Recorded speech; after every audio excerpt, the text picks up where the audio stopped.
Jones at welcome sa channel ko.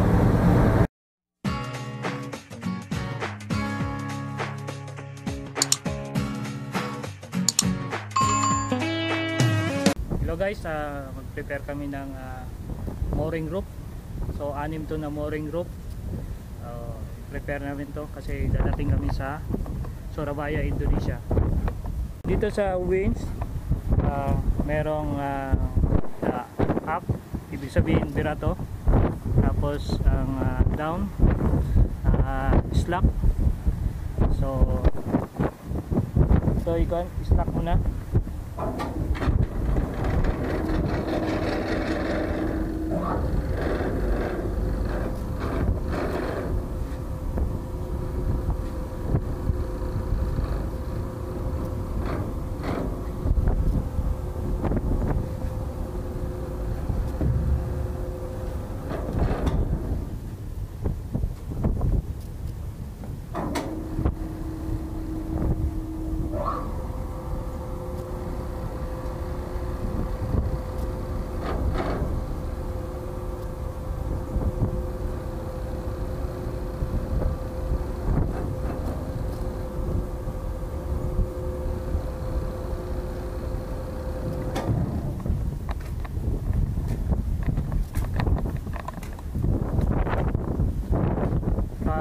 Operate guys.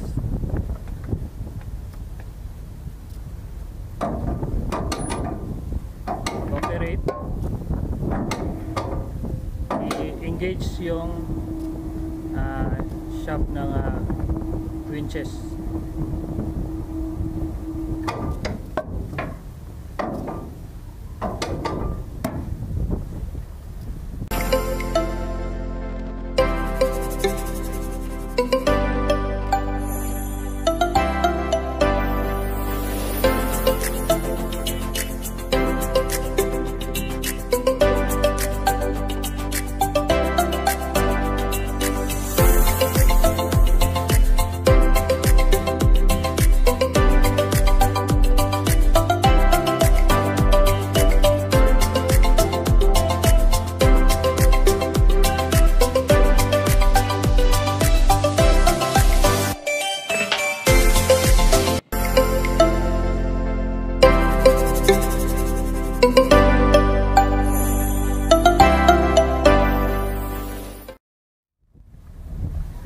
After namin mag-prepare ng nalatag na namin yung mooring rope, si OS Joven Antigua, ikaw naman niya yung mga messenger ng mooring rope namin.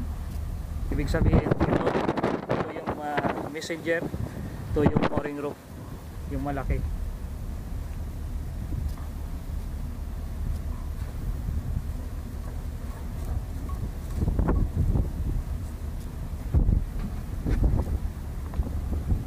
Bali, 6 to na mooring rope.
Dalawa, ito ang maging headline, tapos ito din ang headline, tapos yung dalawa naman yung maging spring.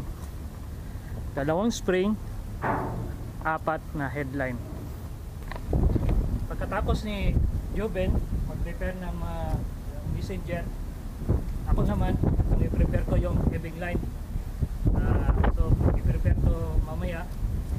Ito yung ibabato ko sa perto para i-connect dito sa messenger.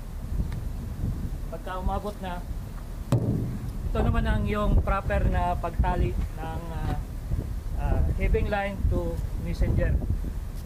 Okay, sa ilalim asan mo konti, tapos i-cross mo siya sa gitna. Yan, tapos ito hilahin mo. Yun. Itong pagkuhan nito, punto sa US para dali lang matanggal. Ito yung procedure na ginagamit. Okay guys, prepare ako ng heaving line. Ito yung ibabato ko sa perto para umabot, para i-connect sa messenger. Iba-ibang tao, iba-ibang style ng pagtapon ng messenger line o iya sa Tagalog. Ang style ko, 15 rounds, small round, 2, 3, 4, 5, 6, 7, 8, 9, 10, 11, 12, 13, 14, 15. Tapos mag-add pa ako ng 15 din na mag-add din ako ng 15 na round.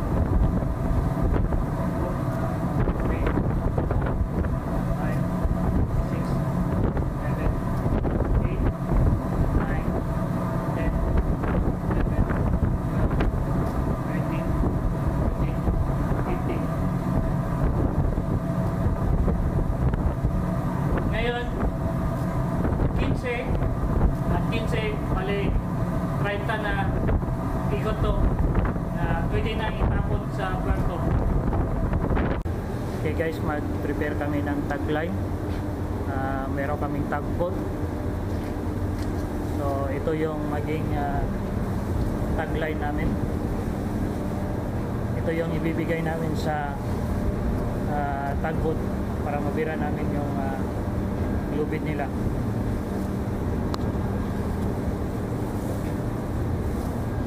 Guys, pagka umabot na to sa tagboat, so connect ang tagboat na ito.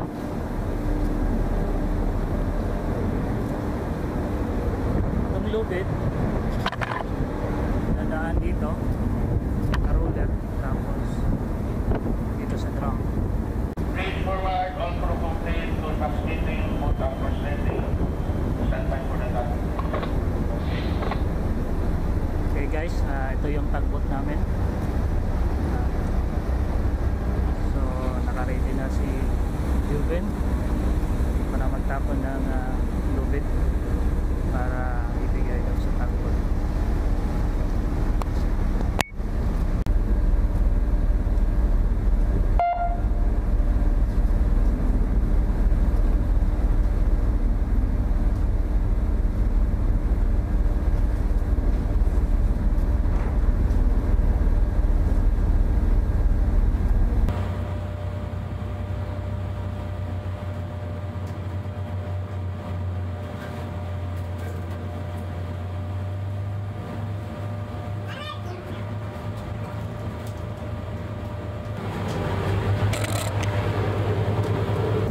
Okay guys, malapit na ako magtapon ng giya o heaving line. So kung kaya ko nang itapon, itatapon ko na maya maya.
Hello guys, dito ako sa Puerto ng Surabaya, Indonesia.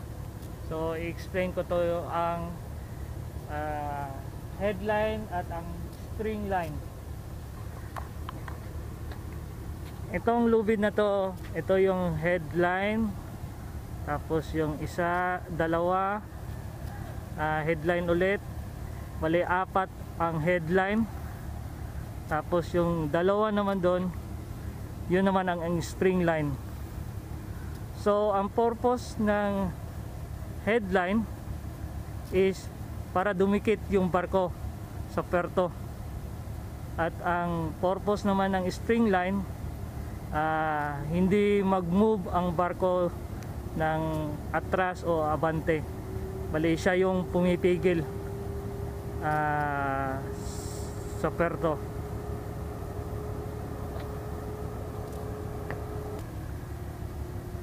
Pagkatapos ng manubrada namin, okay na lahat yung lubid, ilalagay na naman yung mga rat guard. Yung mga yellow na yan, yung nakasabit. Yan yung ang rat guard. Okay guys, dito na naman ako sa astern o yung pupa na tinatawag namin. So itong 4 na to, ito yung astern line. Tapos yung dalawa doon, yun naman ang spring line. Meron namang rat guard, itong 4 na yellow. At pati doon sa spring line may dalawang rat guard. Ganun pa rin ang purpose ng astern line, pandikit siya sa barko namin para sa puerto. Tapos yung dalawang spring line para hindi mag-atras abante sa puerto. Ito yung puerto ng Surabaya, Indonesia. Huwag kalimutan mag-subscribe, mag-like at i-click ang bell button. Maraming salamat sa papanood.